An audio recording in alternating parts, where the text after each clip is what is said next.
Today, I'll be demonstrating how to redeem a vanilla Visa gift card on Amazon, a relatively straightforward process.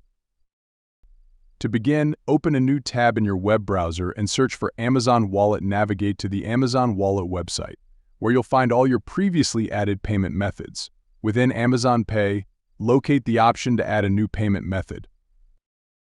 Click on Add a Payment Method and a prompt will appear asking you to specify the type of payment method you wish to add. Choose Add a credit or debit card from the options provided. Next, you'll be prompted to enter the details of your specific debit card.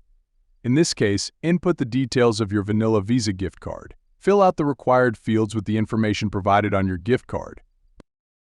Once you've entered the relevant details, your vanilla Visa gift card will be successfully added as a payment method on Amazon.